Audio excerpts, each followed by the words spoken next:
Hey everybody, welcome to the watercolor segment of our video series. As you can see in front of you here, we've got some watercolor sets, some well-loved watercolor sets. This one here on the left is mine.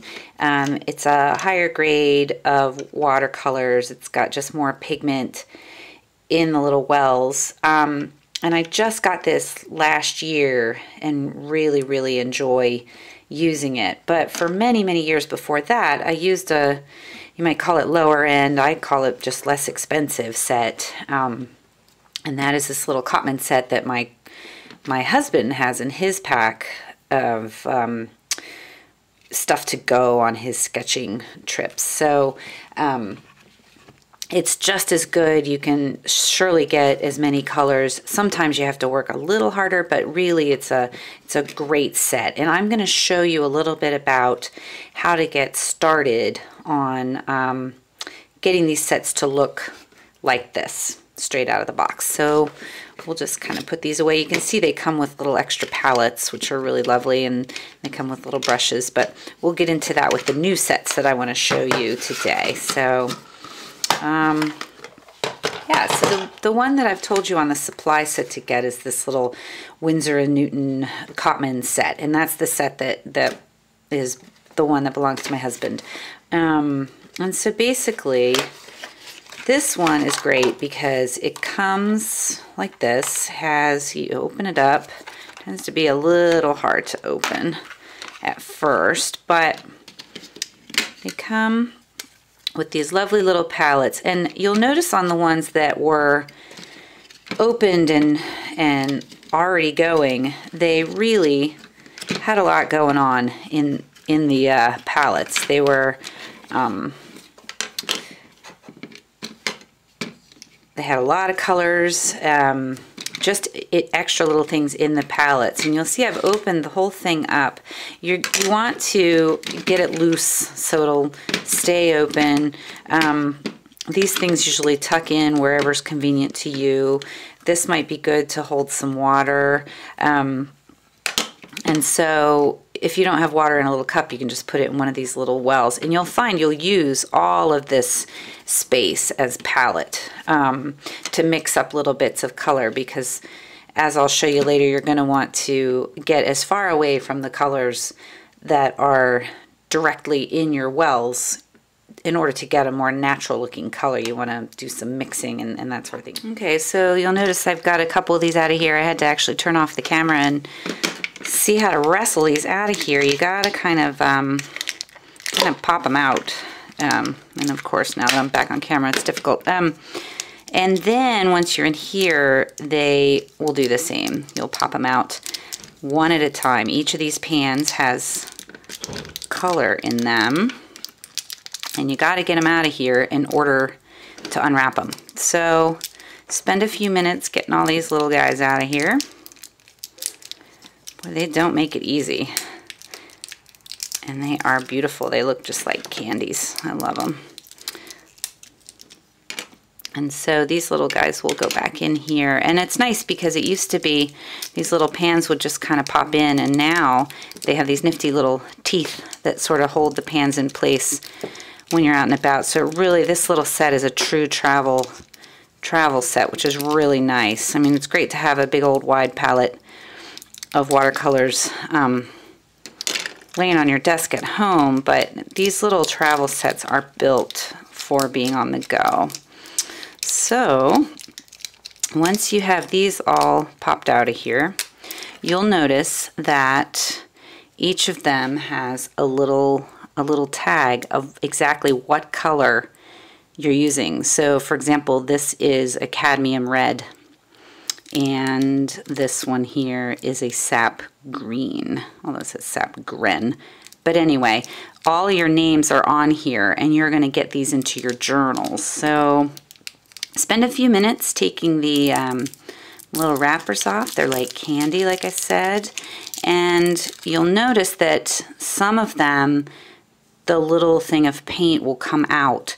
Try not to get them super mixed up, because a lot of them can be confusing as to what they especially the darker ones, can be a little bit confusing as to who's who in the zoo.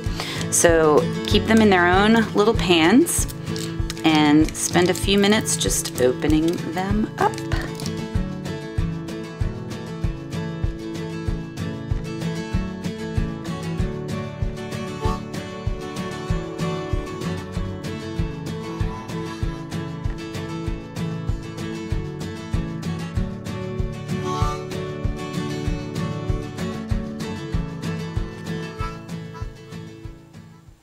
Alright, so now we have all of our little paints out of their wrappers and ready to begin getting into their little place. And so, as I said earlier, some of them, not all of them, but some of them will pop right out of their little tray. And so in order to keep them from doing that, and also to give us a chance to catalog the colors, we are going to spend a little bit of time with water and our journals and a pen, just figuring out which color is what. So we are going to do this. It's hard to do here with the camera, but for example, I'm gonna take my little brush here, get a little wet. Usually these brushes need to be broken in just a little bit wet. And then we'll just take, for example, this blue, and we're gonna turn it, you have the round, sort of the rounded top side, and you wanna turn it over onto the bottom side and get it not just wet, but juice it up a little. Make sure you get a little paint on your brush there and get the whole thing, maybe even the sides a little bit, get it all kind of muddy, and because this becomes like glue. And don't feel bad about wasting it. You're not wasting it. You're going to be putting a little stripe or square or swatch or whatever you want to call it just in your journal. And so you'll feel that's real sticky. I'm going to put my brush in there. And basically so this guy is cobalt blue. I'm going to put Mr. Cobalt Blue in there and really give it a squeeze, make it stick. And we are going to, and some of these will still want to pop out. They'll still be loose at first, but after a few times of being used, and you can also kind of glue it into place a little more, just with a little more water. And then that way you don't have these guys popping out when you're on a windy day in Taos and landing face down in the sand. We don't want that. So your job, one of your first things, is to just get this laid out into their little pans and a little block of color describing each color in your journal. So let's go ahead and do that. I'll wash off my hands a little bit and go ahead. That was cobalt.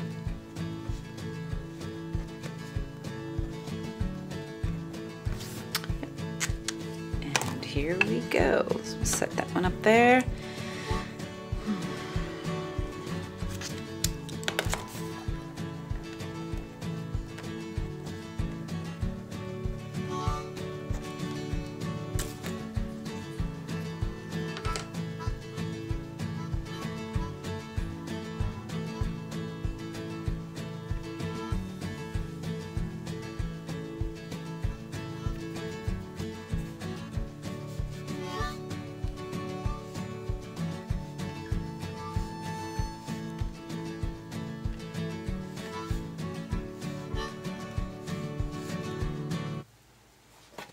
Okay, I noticed on these yellows, I thought for a second that I got two of the same. They look very similar, but I noticed that this one says P, and that actually goes for pale, so it is a paler, probably a more lemony yellow, so we'll just see how it behaves, but I've labeled one pale and the other just a regular.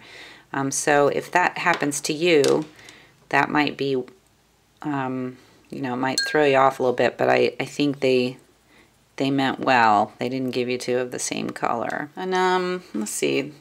This set comes with a white. Many sets do. I am not a huge fan of the white. It's very chalky. If I use white in my sketching practice, I usually use a little tube of this Artist Gouache color, which is a very opaque, kind of chalky, acts a little like acrylic, but it's not plastic. And it will go over nicely. So if you're making little highlights on waves in the ocean, or for example, whiskers on a little mouse or something, this is a really good thing to do. So often I will not use this. I'll pop this out, trash it, and fill it with a different color that I like perhaps another green option. I haven't quite decided what I'm going to do with this set yet, because I'll probably be using the other set.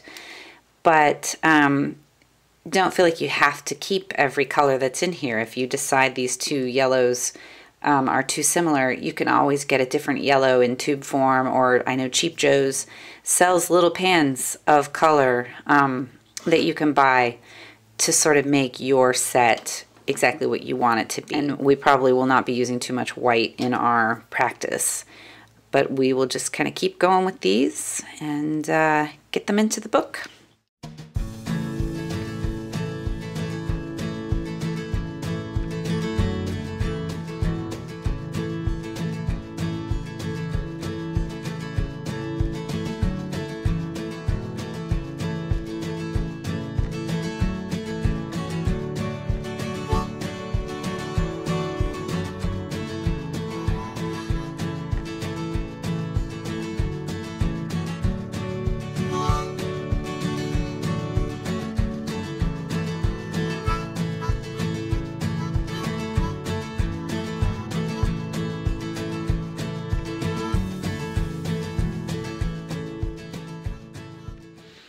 Okay, so then when you go to put them into your little tray there, which doesn't want to stay open, you want to put certain ones together. I often put the ultramarine with the burnt umber as a partner, because they are how you make grays and blacks and shadows on things. And so they're a really wonderful pair. I usually have them together on my palette. And then everybody else just kind of goes where they go. So you're gonna snap these puppies into place. And if they stick from our using the water sort of to glue them in, then they should kind of stick almost forever, unless they get super dried out, which in Taos, they very well may. So, but this will at least get you to a start of not having them spill all over the place when you're out working.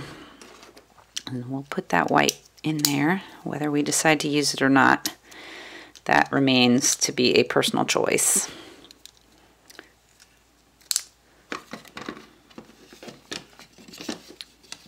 I'll turn that around. And the last little bit.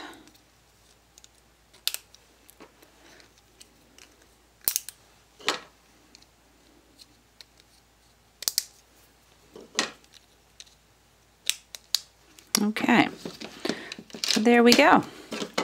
We are ready to play with our watercolors. Okay, and now that you've got all your swatches up here from when they went in, and you know you read their tags and you know who's who, now just for practice sake, so that you know who which color is where in your own palette, I want you guys to make a little chart in your journal. Well, that Viridian wasn't quite dry, but that's all right. Make a little chart of your palette in your journals. So you've got your, what are they, 12 squares, and go ahead and let's see, make those 12 squares and learn the names of your colors. Learn where they are in your palette, because that is going to be how you just begin to paint really kind of from the gut. You're going to want to know who goes where. and for what reason. So here's what I want you to do is just start getting these colors flowing. Often when people first start this process, notice I'm not going all the way to the edge because I think that pen will run. It's one of my runny pens. Often people will start this process and they will do something akin to this. They'll take some water and they'll get the teeniest little bit of color, which is very sweet. But honestly, get these babies wet. Get them wet, get them going, get them flowing, because that is how we're going to get to know the colors. To use a teensy amount of color is a very good thing, actually. But when you're first starting out, or if you want to cover a whole bunch of areas, you really want to activate the colors. So don't be too shy at first. Daggone it, I forgot to make a swatch of ultramarine. Whoops. All right, so you can already see kind of a difference in opacity between your ultramarine and your burnt umber. And that can make for some really interesting, fun things to happen in your washes. So I'm already going to show you how to make gray, because you'll notice we don't have black, which I'm so glad, but enough of blue combined with a dark brown, no matter what its name is, will begin to create a really rich and lovely gray. So, for example, in my journal, I'm going to draw a little arrow and write gray. And we will, hopefully that'll show in the camera lens, and you'll begin to see what a lovely gray that is from the mixing of these two. So more on that later. And you'll notice I left a little color on the blue. That's fine. It washes right off if you want a true blue later, but generally speaking, like I said earlier, you don't really want the true colors. But for record keeping right now, we're going with true colors. This is our alizarin, very pink, a very pink color. So for now, we'll just kind of catalog where these are in this particular palette. So most of you will probably have this particular set, and so I'm going to focus on this set in these little videos. These squares are kind of what you're going to be doing as you practice. And so let's let this dry for a bit and we'll move on to another page.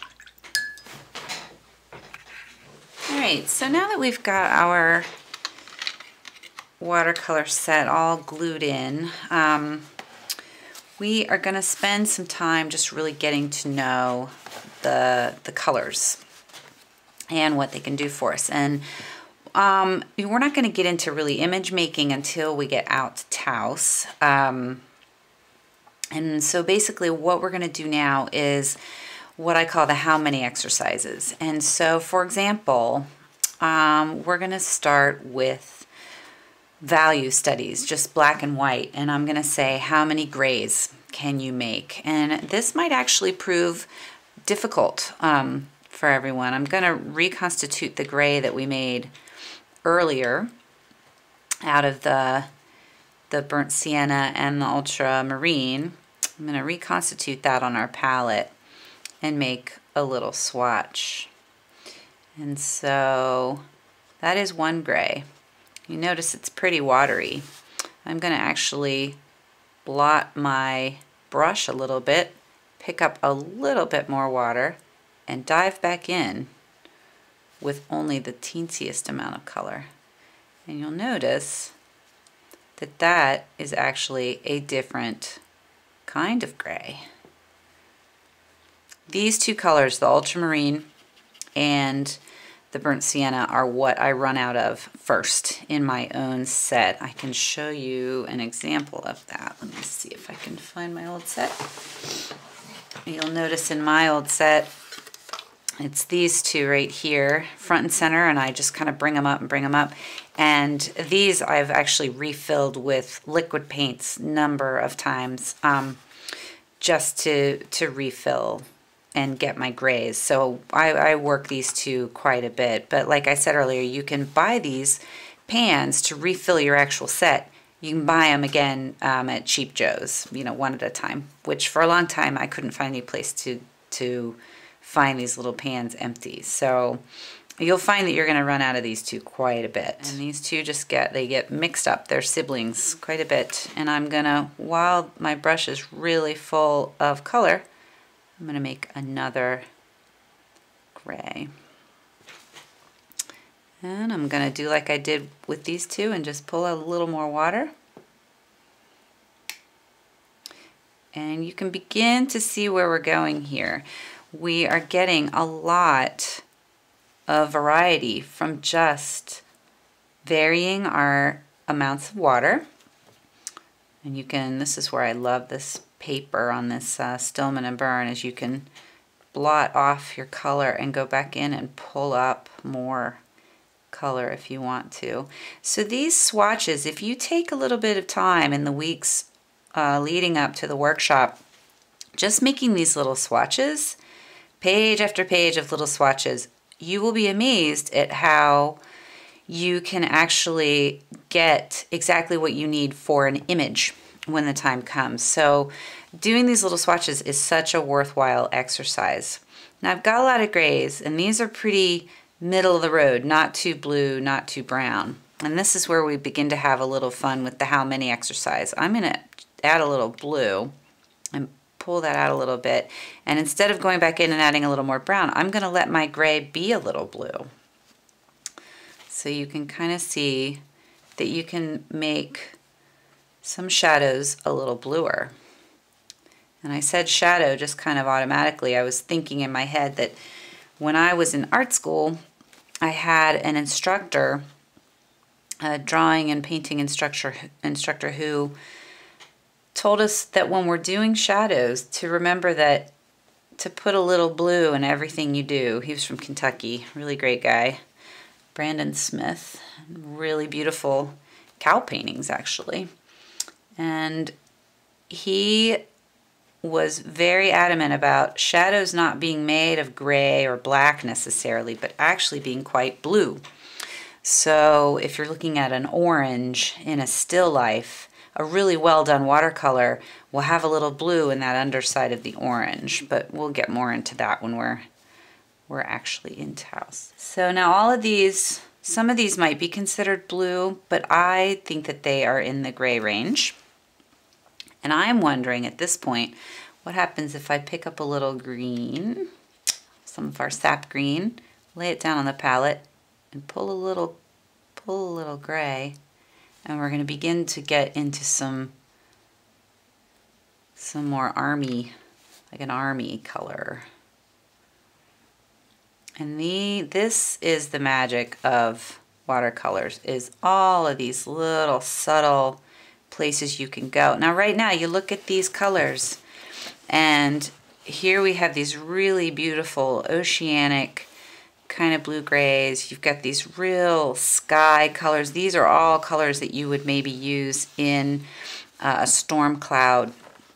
Even some of these greens, very much if you wanted to pull in make some purples, you know, we could, I think everybody knows back to elementary school that blue and red make purple, and that still applies for grown-ups, and you can have a real bluey purple or a more reddish purple. And so, and yeah, we've wandered out of the gray range here just for the effect of these films. I could go on for hours, which we'll have time for that in Taos. But what I want you to do is to just see how many different colors you can make.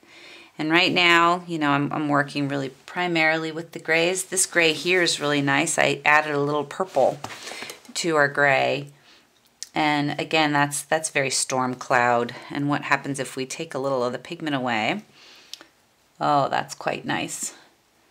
So you can kind of see when you balance how much water, how much pigment, how much of one pigment versus how much of another pigment, and you really begin to get into a fun place.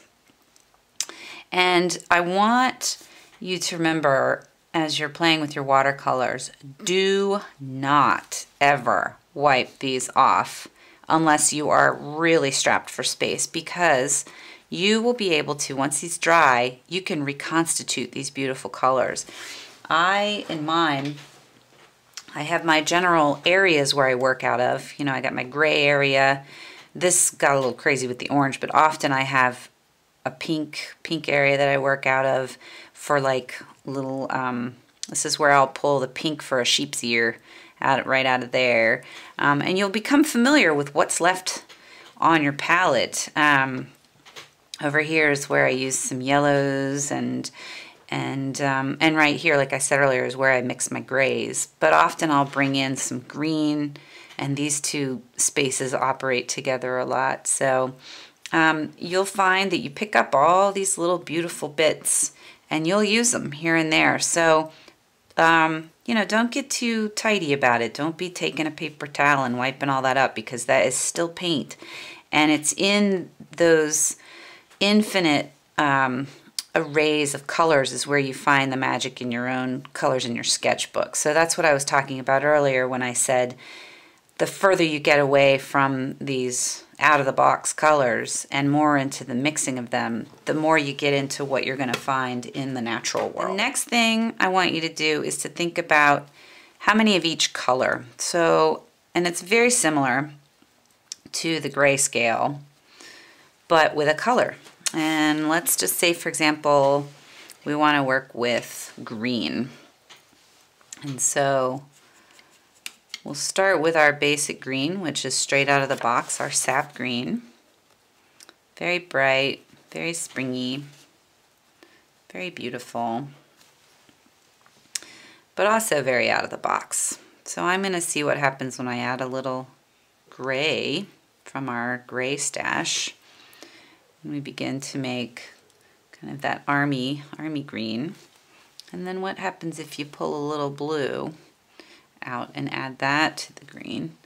You've got a much bluer green. Like this might be something you would use on a spruce tree in the pines. Let's see. So we've got how many more greens? So we got some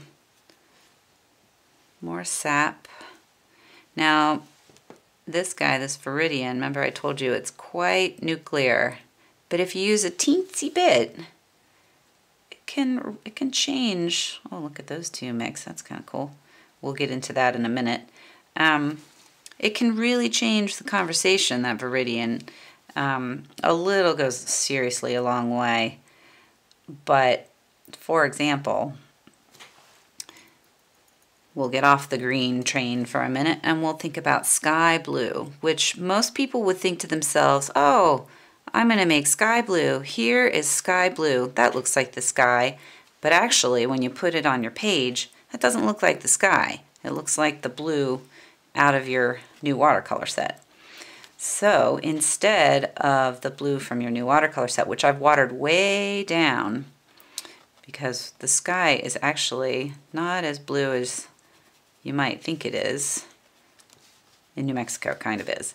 But to get that sky blue, or as close to it as possible, you actually want to work with a little bit of that Viridian, just a hint.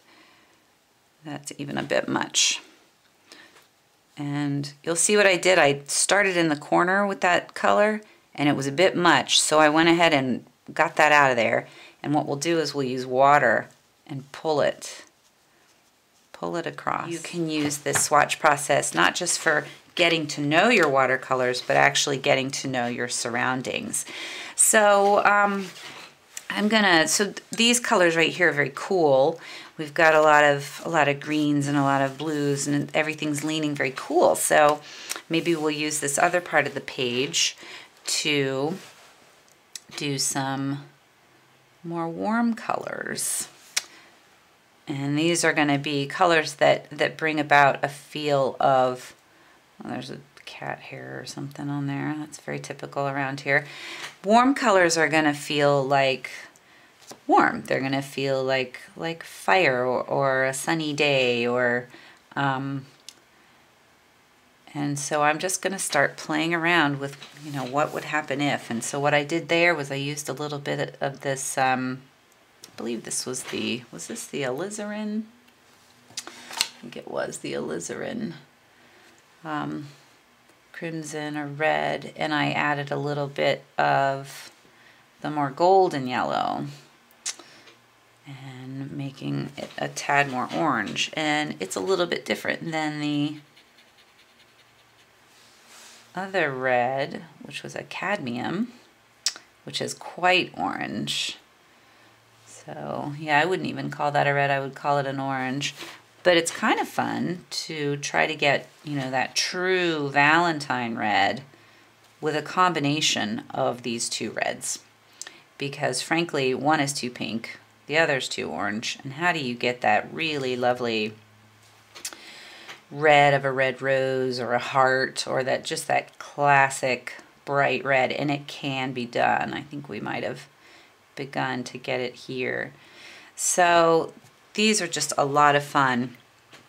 Another, so before I get on to another, all of these swatches are just really great practice. And I want you guys to push your colors and see how far they'll go. I want to see lots of action on your palette dried from your efforts when you come to Taos. If you have a little time, just make some color squares every day and, you know, get a few pages of these into your journal, because they will, even if you're not thinking about them too much, you could just be sitting in front of the television, they will begin to tell you a lot about what to expect from your watercolors. So I just picked up a little burnt sienna right there. It's one of my favorite colors. It's a very rusty color. And it's a great one because then you can begin to mix that with a little bit of this, and you can kind of see where you might start getting the idea of some adobe out in Taos, which of course is going to be very different depending on the light and everything. This yellow ochre, this is a good time to show you how opaque it is. Do you see where it's just not real? It just goes down very, very thick. But if you mix it with other colors, its opacity is not problematic. It can be a color that really works for you. And then if you go back into your cool colors, maybe pick up a little gray, and see what happens. If you put it into a little bit of wet yellow ochre, you get really lovely shadow action. And so while you're doing your squares, be thinking about what happens when you start with wet. We'll just lay down a little square of wet, and then we'll put some paint in it. This is called making a little wash. That's a mini teensy wash. And I have this brush here. I've put on your supply list to get kind of a wash brush, because you can dip this in water, do a whole page, and then do these little splashes of color that will then do really neat things as they dry and run together. And so you can play with those in these swatches or play with them in an entire page. It really, you don't have to worry about saving space. As you start your journal and you got your quote of intention and all that, it is really okay if you're new to all this, if the beginning pages are your journey into your watercolor set. Because what an interesting book it's going to be if your first 10 pages are swatches and color washes and playing with how, you know, what if you don't have hardly any water on your brush? You're very, very dry, hardly any water, and you're able to make some really wonderful lines. What if you're playing with that? That's always a lot of fun too. And so going from those pages where you're making these experiments and really wondering what happens if, and then finally arriving at your destination and beginning to capture the place. So this is very dry brush. You can see where you could actually use it to draw, make marks and imagery. And so really it's all about play. There are no mistakes. Every mark that you make, you're learning. And watercolors are tricky. I am someone who uses watercolor, but I am by no means a watercolorist. I'm totally self-taught in the watercolor department, and so I'm just kind of sharing with you the tricks that I've learned over the years. And with practice, you do get better at it, and you learn what to expect. But you'll still have days when you're not crazy about what you make, and then you'll have other days where you'll think, I'm not quite sure how that happened. But if you look back, you'll be able to figure it out, and you'll have drawings that you really love. So that is the end of this video, and we are counting down to Taos. See you later.